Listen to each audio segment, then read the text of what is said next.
The camera cut mid-sentence. One moment, the WGN sports anchor sat under studio lights, reading hockey scores. The next, the screen went black, then filled with a rubber face grinning under harsh garage light. A cheap mask of Max Headroom, plastic mouth frozen in a square-toothed smile, bobbed in front of a sheet of corrugated metal that rocked like a homemade horizon. The voice track was gone, only a buzz and a whine. At 9:14 p.m. in Chicago on November 22, 1987, televisions across the city showed the same alien shot and then snapped back to the studio as if someone had pinched the feed closed. 2 hours later, the intruder came back, longer, stranger, and with sound. It happened on WTTW, the public television station, during a late-night broadcast of Doctor Who. The screen jumped once, twice, and then the same plastic grin took over again. This time the audio worked. The figure swayed and muttered lines like a private code. Jokes about Coke's Catch the Wave, jabs at a local sportscaster, a sneer about nerds at the Chicago Tribune's parent company. The camera tilted, a gloved hand waved, off-frame someone moved the corrugated sheet to mimic Max Headroom's digital skyline. At the end, an accomplice swatted the figure with a fly swatter, and the picture tore to black.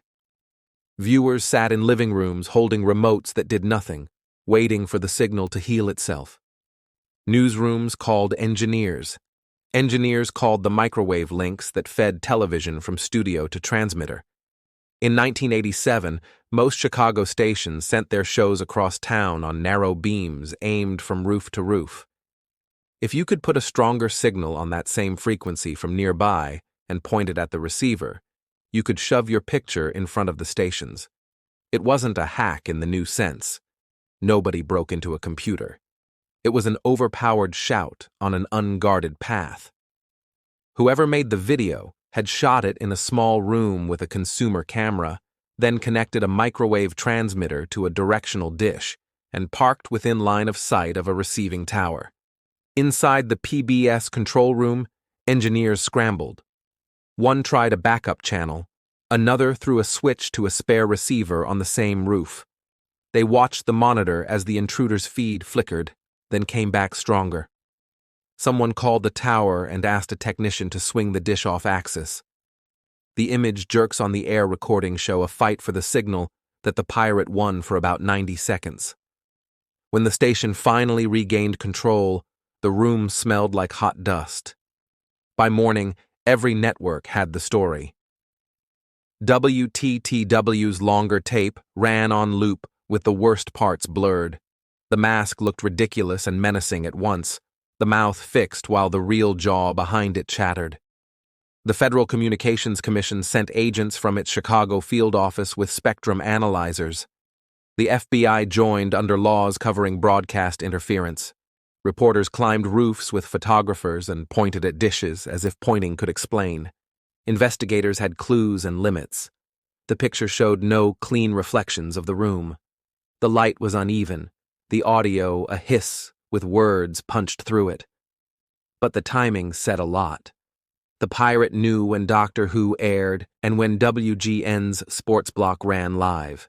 He understood where the studio to transmitter links were pointed and how to hit the same receiving dishes.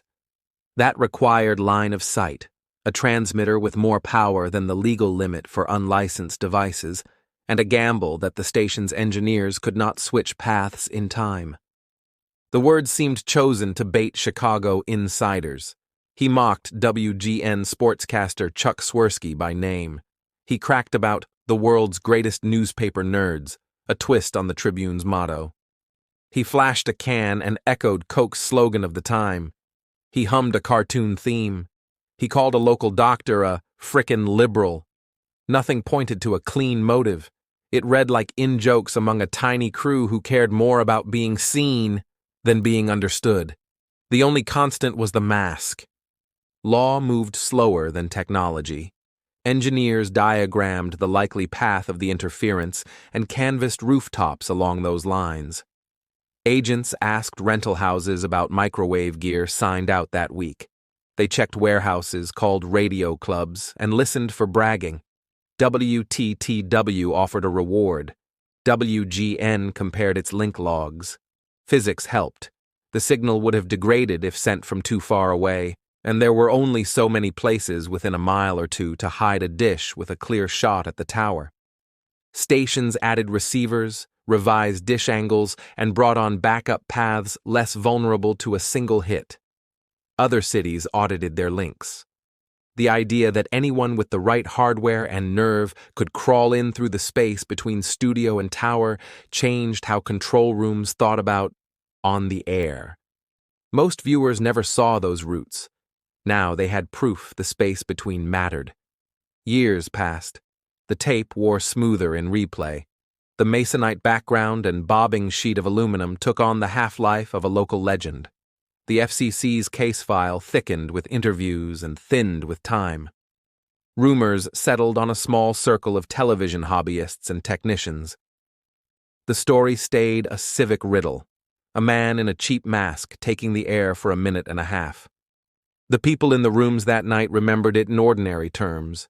The WGN anchor remembered a flicker on the prompter and a producer's hand slicing the air to keep rolling.